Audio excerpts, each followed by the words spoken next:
د لوی او مهربانه رب په نامه د واک تلویزیون درنو لیدونکو سلام، وخت مو په خیر. پام مو راړوم د شپږو بجو خبرونو ته.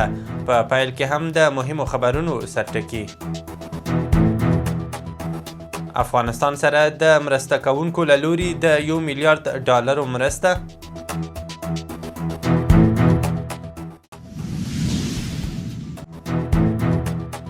د افغانستان روغتیايي سکتور سره د بریټانیا هیواد د همکارۍ ډاډ.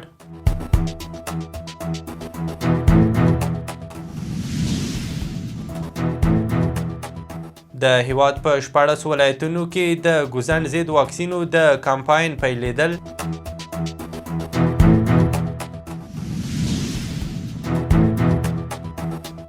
او د اوکراین په استوګنیزو سیمو د روسي ځواکونو تازه بریدونه.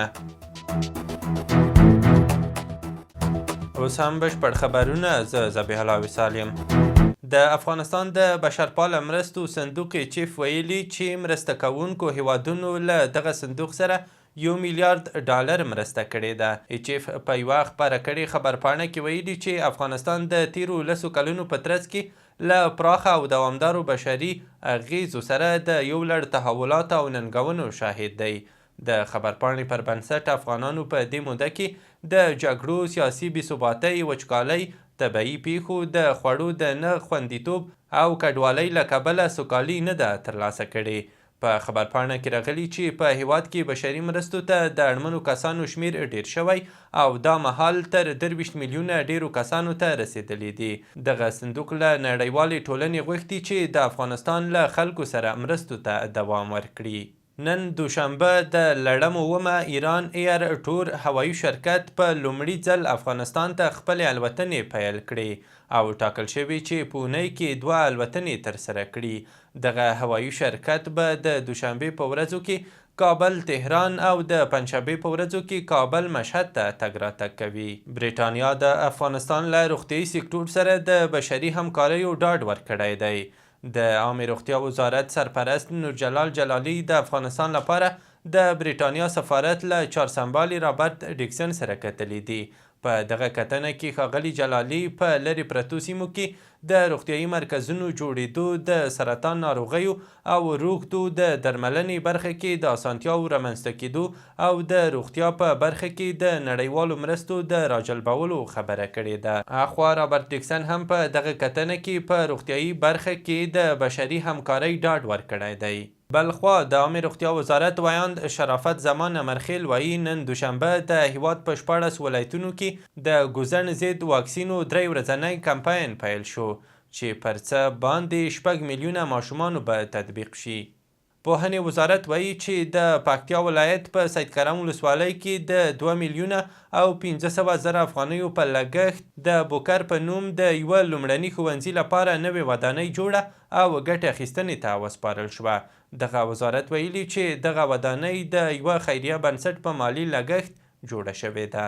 د ازبکستان د ترانسپورت وزیر الهام محکموف په یوې وروستۍ مرکه کې ویلي چې د افغان ترانس اوسپنیزې کرښې لارې پرانیستل به د منځنۍ اسیا هیوادونو د ترانزیتي وضعیت او اړیکو پیاوړتیا لامل شي.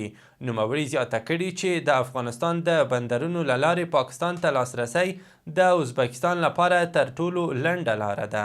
د مخابراتي خدمتونو تنظیم ادارې ویاند جلال الدین شمس وایي چې له 2 کلونو راهیسې د هیواد په کچه شاوخوا 14 میلیونه سیم کارتونه په قانوني بڼه ثبت شوي دي. نوموړي څرګنده کړې چې دمګړۍ کابل کې 80 سلنه سیم کارتونه ثبت شوي او دغه بهیر دوام لري. د احصایې او معلوماتو ادارې خبر ورکړی چې په تلې میاشت کې 403 بهرني وګړي د ځمکې او هوا له لارې هیواد ته راغلي او بیرته ترې وتلي دي. د ادارې ویلي د دوی له منځه 440 تنه سیلانیان وو او پاتې نور یې د کار لپاره افغانستان ته راغلي وو. د ملي احصایې او معلوماتو ادارې خبر ورکړی چې د روان کال په تلې میاشت کې په افغانستان کې د خوراکي توکو نرخونه 0.8 سلنه راټیټ شوي دي. د دغه ادارې د خبرپاڼې له مخې د ځینو خوراکي توکو لکه د غوښې قیمت 1.7 سلنه، د میوو نرخ 3.7 سلنه او د بورې او خوږو نرخ 2 سلنه کم شوی دی. اخوا د افغانۍ ارزښت هم د وکې میاشتې پرتله 3.7 سلنه لوړ شوی دی. د امریکایي ډالرو پر وړاندې د افغانۍ د تبادلې نرخ په وکې میاشت کې 8.2 افغانۍ و چې په تلې میاشت کې 8.6 افغانۍ ته راښکته شو. د کرنې اوبو لګولو او مالدارۍ وزارت مرستیال صدراعظم عثماني ویلي چې چین په نړیواله کچه د اسلامي امارت ملاتړ کوي. د کرنې اوبو لګولو او مالدارۍ وزارت د خبرپاڼې له مخې ښاغلي عثماني دغه موضوع په کابل کې د چین له سفیر ژاوشینګ سره د کتنې پر مهال یاده کړې ده. په دغه کتنه کې د افغانستان او چین ترمنځ د کرنیزو همکاریو د پیاوړتیا په اړه هم خبرې شوې دي. په تیره یوه میاشت کې د اوسپنې پټلۍ له لارې څه باندې 340 زره ټنه انتقالات ترسره شوي دي.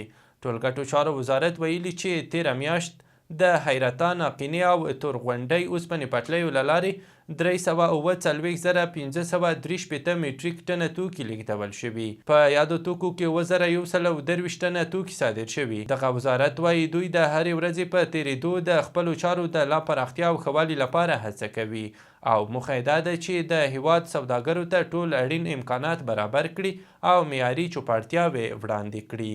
د کډوالۍ نړیوال سازمان وایي د تیر کال جنورۍ میاشتې راهیسې د سږ کال تر سپتمبر پورې څه باندې 2400 کسانو ته کاري فرصتونه پیدا کړي دي.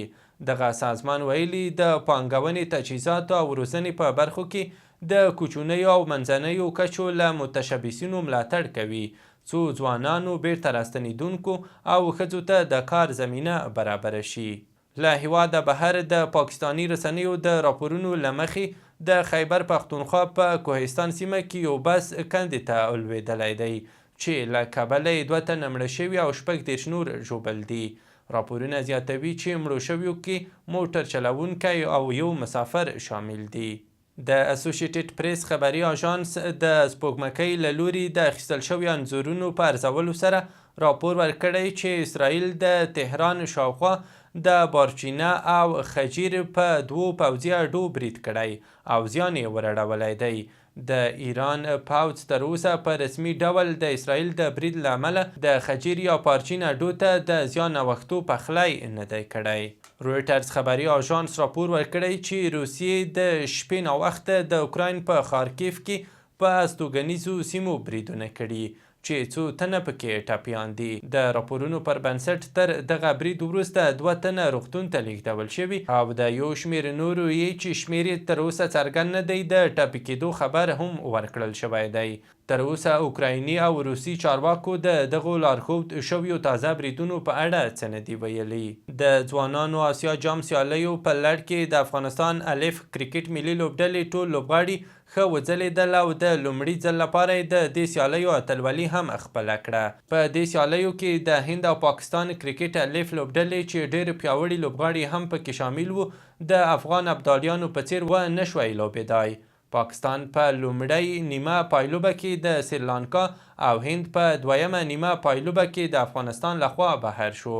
د دې جام پایلوبه چې د سریلانکا او افغانستان کرکټ الف لوبډلو ترمنځ ترسره شوه، افغان لوبډلې پکې سیالې لوبډلې ته د 7 ویکټو په توپیر ماتې ورکړه او د ځوانانو اسیا جام سیالیو اتلولي یې خپله کړه. د واک تلویزیون درنو لیدونکو له ملتیا مو مننه. دا و مهم او وروستي خبرونه. تر بیا ښه وخت.